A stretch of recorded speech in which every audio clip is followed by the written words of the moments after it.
Hello दोस्तों, तो कैसे उम्मीद करते कि आप लोग ठीक होइएगा। तो आज हम क्लास 10 के, ठीक है ना, बिहार बोर्ड के 14.1 के जो सवाल है उसी को सोल्व करने वाले हैं। ठीक है, तो चलिए सवाल को देखते हैं। पहला में बताया गया है विद्यार्थियों के एक समूह द्वारा पर्यावरण सचेतना अभियान के अंतर्गत एक सर्वेक्षण किया गया, जिसमें उन्होंने एक मोहल्ले में 20 घरों, ठीक है ना, 20 घरों लगे हुए पौधे से संबंधित निम्नलिखित आंकड़ों का एकत्रित किए गए।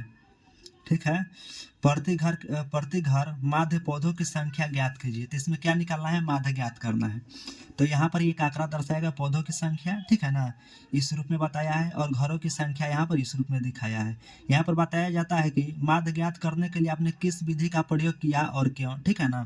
तो इसमें 3 विधि से माध्य ज्ञात किया जाता है। ठीक है, तो चलिए हम सब अलग अलग तीनों विधि का प्रयोग करेंगे इसमें। ठीक है, तो चलिए हमने डाटा बना लिया है। प्रत्यक्ष विधि से इसको हम हल करते हैं। ठीक है, तो सबसे पहले यहाँ पर हम लिख लेंगे हल। ठीक है, देखिए पौधों की संख्या यहाँ पर लिखा हुआ है, ठीक है ना, तो इसको हम CI से सूचित करेंगे। ठीक है, इसका मतलब होता है क्लास इंटरवल। CI का मतलब होता है क्लास इंटरवल, ठीक है ना। अब यहाँ पर है तो इसे हम F से सूचित करेंगे। ठीक है, इसका मतलब होता है फ्रीक्वेंसी। F का मतलब होता है फ्रीक्वेंसी। ठीक है, और यहाँ पर जो हमको निकालना है उसको चर निकालना पड़ेगा, जिसको x बोलते हैं। ठीक है ना, इस दोनों के गुना करके अगर लिखते हैं तो उसको क्या बोलते हैं, fx लिखेंगे। ठीक है, fx लिखेंगे। अब यहाँ पर सबसे पहले आंकड़ा दर्शाना क्या है, तो सबसे पहले लिखना है कि यहाँ पर देख रहे हैं, ठीक है ना, तो 0 2 से 4, 4 से 6, 6 से 8, 8 से 10, 12 से, है ना, 10 से 12, 12 से 14, इसी प्रकार से। तो 0 से 2 यहाँ तक है। ठीक है ना, अब इसमें घरों की संख्या जो दिया हुआ है तो 1 2 1 5 6 2 3, ठीक है ना, ये है। अब यहाँ पर x निकालने के लिए, चर निकालने के लिए क्या करना पड़ेगा, तो यहाँ पर जो देख रहे हैं इस दोनों के बीच की, ठीक है ना, ये इसका दोनों के बीच के आधा कितना होगा। और देखिए इसको निकालने का 2 तरीका है। यहाँ पर हम एक जगह छोड़े हैं, इस जगह पर हम बता रहे हैं। ठीक है, और देखो 2 0 है यार, प्लस 2 करेंगे तो कितना होगा, बराबर 2, तो 2 का आधा कितना हो सकता है, 1 होगा। तो यही 1 आपको यहाँ पर लिखना है। ठीक है, या तो 0 और 2 के बीच की संख्या कितना है, 1, तो डायरेक्टली आप 1 लिख सकते हैं, ऐसे भी निकाल सकते हैं। अब यहाँ पर कितना है, 2 है, यहाँ पर 4, तो 4 2 के जोड़ेंगे तो कितना होगा, 6। ठीक है ना, जैसे कि 2 जोड़ 4 तो बराबर होता है 6, तो 6 के आधा कितना होगा, 3, तो आपको यहाँ पर लिखना है 3। या तो आप ऐसे भी लिख सकते हैं, 2 और 4 के बीच की संख्या कौन होती है, 3, तो वही वाला संख्या आप यहाँ पर लिखेंगे। ठीक है, तो चलिए पहले हम इसको लिख लेते हैं।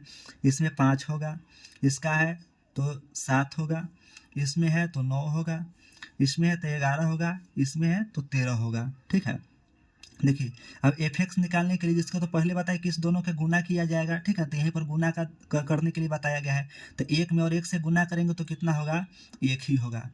3 में और 2 से गुना करेंगे तो यहाँ पर 3 है, यहाँ पर 2 है, तो 3 2 से गुना करेंगे तो कितना हो जाएगा, तो 3 दूना 6 हो जाएगा। 5 में 1 से गुना करेंगे तो 5 होगा। 7 में 5 से गुना करेंगे तो 7 5 35 हो जाएगा। ठीक है, अब इसको इसको में गुना करेंगे तो 9 6 कितना हो जाएगा, 54 हो जाएगा। ठीक है, अब 11 दूना कितना हो जाएगा, 22। ठीक है, अब 13 तिया 39 हो जाएगा। ठीक है, अब देखिए ये पूरे के अगर जोड़िएगा फ्रीक्वेंसी को तो इसका निकल करके आएगा n। ठीक है ना, तो इसको अगर पूरे का जोड़ रहे हैं तो यहाँ पर जोड़ने के बाद आपको कितना मिलेगा, तो आपको प्राप्त होगा 20। ठीक है, ऐसे जोड़ करके देख लीजिएगा। देखिए इसके बोला जाता है सिग्मा fx। ठीक है ना, इसे क्या बोलेंगे, सिग्मा fx। तो इसको जोड़ेंगे तो इसका जोड़ने के बाद 162 आएगा। ठीक है ना, 162 इसको जोड़ने के बाद आएगा। तो चलिए अब माध्य के निकालना है। देखिए अब माध्य बराबर निकालना है तो माध्य बराबर फार्मूला होता है, ठीक है ना, तो सिग्मा fx बट्टा में n। ठीक है ना, तो यहाँ पर 162 है सिग्मा fx, और यहाँ पर n बराबर कितना है, 20 है। तो इसको में भागा लगाना, तो चलिए इसमें भागा लगा करके देख लेते। तो यहाँ पर 20 लिख दे रहे हैं, यहाँ पर कितना है, 162 है, तो 162 में भाग लगाएंगे। ठीक है ना, यहाँ पर 20 से 162 में भाग लगाइएगा तो सबसे पहले तो 8 से लगाएंगे। ठीक है, 20 8 कितना होगा, 160 ना, तो यहाँ पर 160 लिखेंगे। इसको घटाएंगे तो यहाँ से ये तो कट जाएगा, ठीक है। यहाँ पर बचेगा 2। अब यहाँ पर एगो दशमलव देंगे तो यहाँ पर 0 बनेगा, ठीक है। तो 20 एकम 20 हो जाएगा, तो यहाँ पर 20 आप लिख करके इसको क्या कर सकते हैं, काट दे सकते हैं, ठीक है ना। तब यहाँ पर बराबर कितना आ गया 8.1, तो यानी कि इसका आंसर हो जाएगा 8.1, ठीक है। देखिए कितना आसान था प्रत्यक्ष विधि, ठीक है। अब इसी प्रकार से है सो कल्पित माध्य विधि का भी हम लोग प्रयोग करते हैं और उसका भी आंसर इतना ही आएगा, उसमें कोई बदलाव नहीं होगा, ठीक है। चलिए देखते हैं उसका भी। तो चलिए हमने कल्पित माध्य विधि से बनाने के लिए इसका डेटा को तैयार कर रखे हैं और ठीक है, और इस जो घर बनाए हैं इसमें हम इसको डालते हैं, ठीक है ना। देखिए तो इसमें होता क्या है, सबसे पहले यहाँ पर सी आई जो पहले बनाए हुए थे तो सी आई तो इसमें लिखना ही पड़ेगा, ठीक है, वो बता दिए हुए हैं। इसमें एफ है, इसमें एक्स है, जो तीनों है उस तरह से तीनों डेटा को हम पहले भर लेते हैं, ठीक है। उसके बाद इसमें एक और घर ये होता है, एक्स्ट्रा हो जाता है, ठीक है ना। इसको हम बता रहे हैं कैसे होगा। पहले इन तीनों डाटा के हम एकत्रित करते हैं। तो देखिए एम एक्स एक है से एक्स्ट्रा बढ़ जाता है तो वो है क्या, तो वो है डी, ठीक है ना। ये डी क्या चीज़ हम बताएंगे, समझ गए। देखिए अब इसमें जो डी होता है तो डी बराबर लिखेंगे तो एक्स घटाओ ए करना पड़ेगा, ठीक है ना। यानी कि हम बता रहे हैं यहाँ पर, देखिए ए कौन है। देखो ए संख्या जो होता है इसमें से चाहो तो आप किसी को भी ले सकते हैं, ठीक है ना। इसमें से जो है किसी को लिया जा सकता है, लेकिन सबसे पहले से इसमें के बीच वाला जो डेटा है तो उसको सबसे पहले क्या करना पड़ेगा, निकालना पड़ेगा। देखिए 1 2 3 4 5 6 7, ठीक है ना। तो 7 के बीच में से कौन सा आता है, 7 को टोटल डाटा है ना। तो यहाँ पर से 7 में आता है, ई बीचों बीच में आता है, 3 को नीचे में 3 को ऊपर है, ए बीच में, ठीक है। आपको इच्छा करेगा तो कोई भी ले सकते हैं, उसमें कोई गलती नहीं होने वाला है, लेकिन बीच में से लेता है तो वो बैलेंस में रहता है, ठीक है ना। यहाँ से हम बैलेंस करने के लिए यहाँ से हम 7 को ले रहे हैं, तो इसको आपको निकालना है कितना, तो ए बराबर, ठीक है ना, साइड में यहाँ पर लिख ले कहीं इसी जगह लिख लेते हैं, ए बराबर 7, ठीक है। तो यहाँ पर लिख लिए। अब क्या करना है, इसमें से जो संख्या है तो उसमें क्या करना है, इसमें घटाना है, ठीक है ना। तो 1 में से 7 घटाइएगा तो कितना बचेगा, तो 6 बचेगा, ठीक है ना। तो घटाओ 6 लिख दीजिएगा, से घटा लीजिए, यहाँ पर 4 होगा और इसमें 6 होगा, ठीक है। चलिए यहाँ पर ये निकल करके आ गया। अब उसके बाद निकालना है क्या चीज़, तो इसमें एफ डी, यानी कि जो इस है इस दोनों में क्या करना है, मल्टीप्लाई गुना करना है, इसको में और इसको में गुना करना है, ठीक है। तो इसमें का जो संख्या यहाँ पर देख रहे थे इसी को गुना करना, तो यहाँ पर क्या करना है, एफ गुने डी। डायरेक्टली आप एफ डी भी लिख सकते हैं, उससे कोई दिक्कत नहीं। तो चलिए 6 में 1 से गुना करेंगे तो कितना निकल करके आएगा, तो घटाओ 6 ही होगा। और 4 में 2 से गुना करेंगे तो 4 गुना कितना होगा, 8 होगा, तो घटाओ यहाँ पर 8 लिख लेंगे, ठीक है। अब यहाँ पर देखिए 2 में या 1 से गुना करेंगे तो कितना होगा, 2 ही होगा, ठीक है, घटाओ 2, ठीक है। अब यहाँ से 5 में 0 से गुना करेंगे तो कितना होगा, 0 ही होगा, ठीक है। अब इसके बाद इसको से गुना करेंगे तो 6 दूना कितना, 12 हो जाएगा। इसमें गुना करेंगे 2 में और 4 में, तो 4 दूना कितना होगा, 8, ठीक है ना। 76 इससे गुना करेंगे तो 18 हो जाएगा, ठीक है। इस प्रकार से इसको लिख लेना है। अब देखिए जरा इसको जोड़ना क्या है, देख रहे हैं माइनस माइनस वाला है तो सब माइनस वाला की एक जगह जोड़ कर लेंगे तो कितना होगा, 8 गो, ठीक है ना। 6 14, 14 2 16, यानी कि घटाओ यहाँ पर 16 हो जाएगा, ठीक है। देखिए एक बार और इसको जोड़ कर देख लिए कहीं गलत ना हो, ठीक ना। 6 गो 8 गो 6 गो 14 गो 2 गो 16, तो यहाँ 16 का एक माइनस का चिन्ह था, माइनस से में 0 का तो कोई वैल्यू है ना, इसको हटा देंगे, ठीक है। अभी प्लस वाला है तो इसको एक जगह कर लेंगे, तो 12 गो 8 गो कितना होगा, 20 गो, ठीक है ना। अब 20 गो 18 गो तो हो जाएगा कितना, 38 गो हो जाएगा, ठीक है। तो चलिए 38 में से अगर इसको घटाएंगे तो आपको पास बच करके कितना आएगा, ठीक है ना। जैसे 38 में से 16 को घटा करके हटा रहे हैं तो आपको पास आएगा कितना, 22 गो होगा, कितना होगा, 22 को। तो ये जो निकल करके आता है क्या हुआ, ठीक है ना। तो एक बोलेंगे सिग्मा एफ डी, ठीक है ना, ए निकल करके आया। यहाँ पर एफ गुने डी, तो एफ डी तो लिखवे करेंगे, ठीक है ना। जो यहाँ पर जो निकल करके आया सिग्मा आया, ठीक है ना। तो अब इसी आधार से हम फार्मूला पर इसको बैठाएंगे। देखिए अब फार्मूला लिखेंगे कथी, माध्य बराबर, तो माध्य बराबर फार्मूला होता है सिग्मा एफ डी, ठीक है। अब बट्टा में क्या लिखाएगा, तो यहाँ पर एन है, ठीक है ना। एन यहाँ पर नहीं लिखा है, इसको तो पहले हम जोड़ कर रखे थे, तो एन बराबर कितना था, 20 था, तो 20 लिख दिए, तो यानी कि एन बराबर कितना हो जाएगा, 20। चलिए देखिए तो यहाँ पर एक और छूट गया, क्या चीज़ की यहाँ पर ए प्लस करना चाहिए आपको, ठीक है ना। ए प्लस क्या लगा है कि ये बराबर यहाँ पर दिया है तो ये प्लस होगा, ही फॉर्मूला है, ठीक, किताब में देख लीजिए, बुक में मिल जाएगा, ठीक है ना। तब यहाँ पर देखिए, अब ए के मान कितना है तो 7, तो यहाँ पर लिख देंगे 7, ठीक है। बट्टा में है तो सिग्मा एफ डी बराबर कितना है तो 22, तो 22 लिखेंगे। यहाँ पर एन का मान कितना है 20, तो यहाँ पर आप लिख दीजिएगा 20, ठीक है। देखिए अब क्या करना है, ऐसे इसको इसको में भाग लगाना है, या तो पहले काट दीजिए, तो कितना काटेंगे 11 दूना 22 है, इसको से काटेंगे तो 10 दूना 20 कर जाएगा, ठीक है ना, 10 दूना 20। अब यहाँ पर देखेंगे तो कितना बचेगा, यहाँ पर प्लस का चिन्ह होगा, ठीक है ना, यहाँ पर भी प्लस का चिन्ह है, यहाँ पर भी प्लस का चिन्ह होगा, ठीक है। अब यहाँ पर लिखेंगे 7 जोड़, ठीक है, इसको इसको में अगर भाग लगाइएगा तो कितना हो जाएगा, ठीक है। देखिए 1.1 होगा, इतना में इतना जैसे कि 11 है, यहाँ पर 10 है, तो इसमें अगर इसे भाग लगाते तो कितना होगा 1.1, ठीक है। तो अगर इसको आप जोड़िएगा तो 7 कितना होगा 8 होगा, ठीक है। और यहाँ पर पॉइंट है तो पॉइंट आप दशमलव दे करके यहाँ पर कितना है 1 है तो 1 लिखिएगा, ठीक है।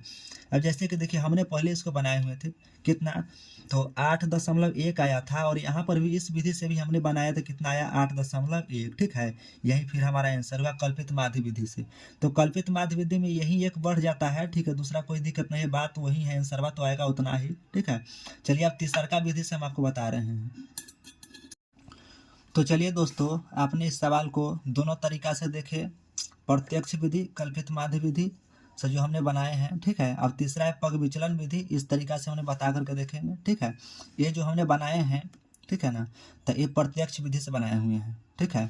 दूसरा ये देख रहे हैं, ठीक है ना, ये जो है से कल्पित माध्य विधि के से बनाया गया हुआ है, ठीक है।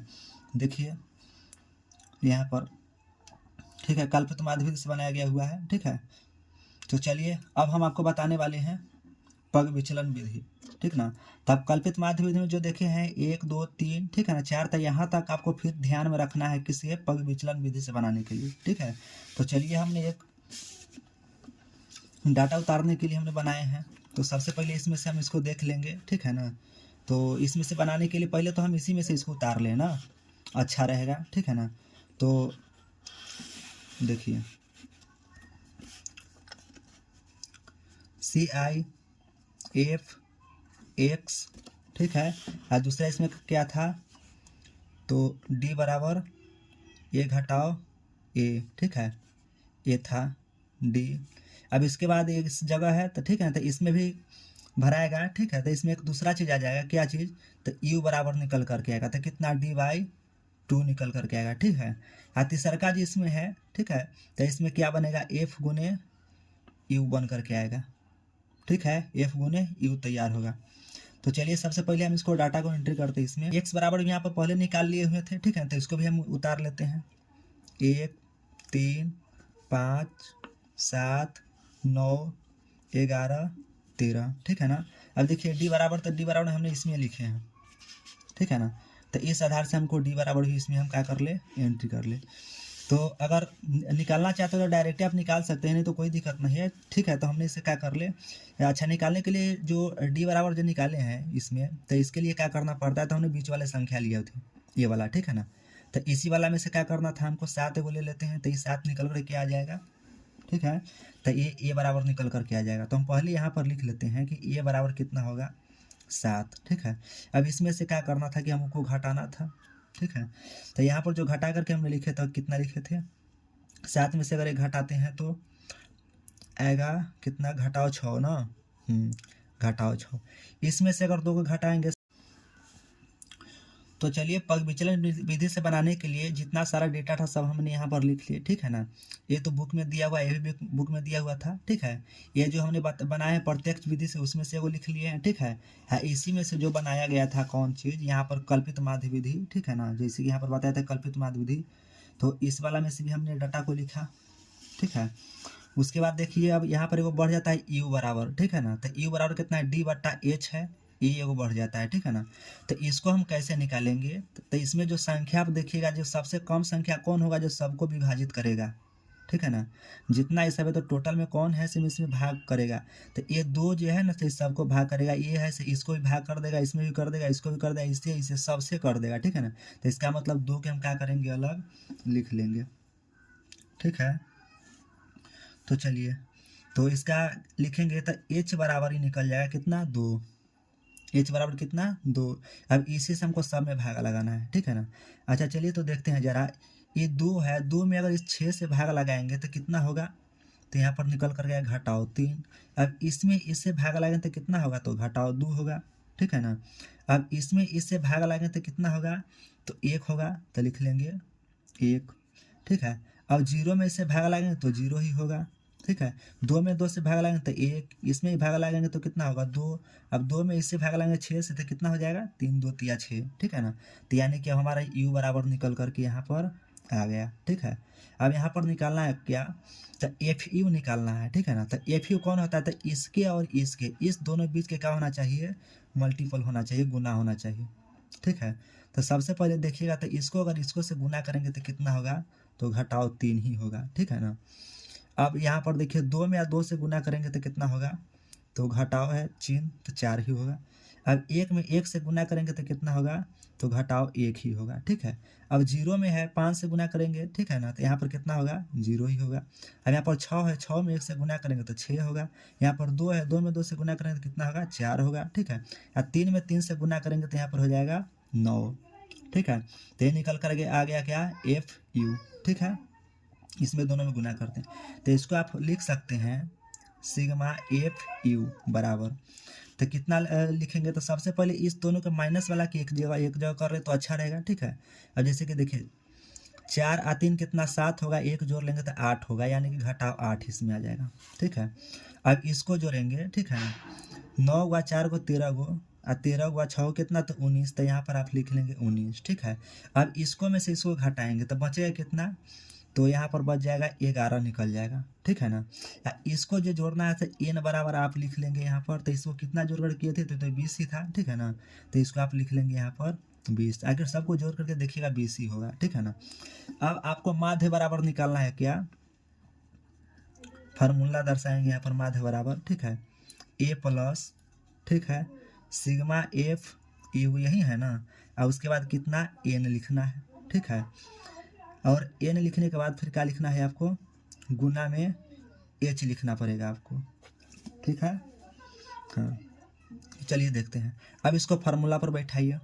अब देखिए तो a बराबर कितना है 7, सिग्मा एफ यू बराबर कितना है, तो 11, n के मान 20, ठीक है। अब गुने में कितना है ये h के मान 2, तो यहाँ पर 2 लिख लिए। अब इससे इससे काटेंगे तो कितना होगा 10 दूना 20, ठीक है। तब हो जाए कितना यहाँ पर 7 जोड़ 11/10, इसको में भाग लगाएंगे तो ये कटेगा कितना से, तो कटेगा 1.1 से कटेगा, ठीक है ना। अब इसको क्या करना है, जोड़ना है, तो लिखेगा 7 जोड़ 1.1, तो इसको जोड़ करके पूरा करने 7 आए कितना होगा 8 होगा, दशमलव यहाँ पर 1, ठीक है। यही हमारा आंसर निकल करके आ गया। तो दोस्तों उम्मीद करते हैं कि तीनों वीडियो आपको समझ में आया होगा। 3 तरीका से जो बनाए हैं, ऐसे वीडियो तो एक ही है लेकिन तीनों तरीका से बताए हैं, ठीक है। और इस तरह से समझ में आया तो वीडियो को लाइक कीजिए, अगर इसी तरह के वीडियो चाहिए तो चैनल को सब्सक्राइब कीजिए, ठीक है, ताकि रोज़ के आने वाली की वीडियो की नोटिफिकेशन आप तक पहुँच सके। धन्यवाद।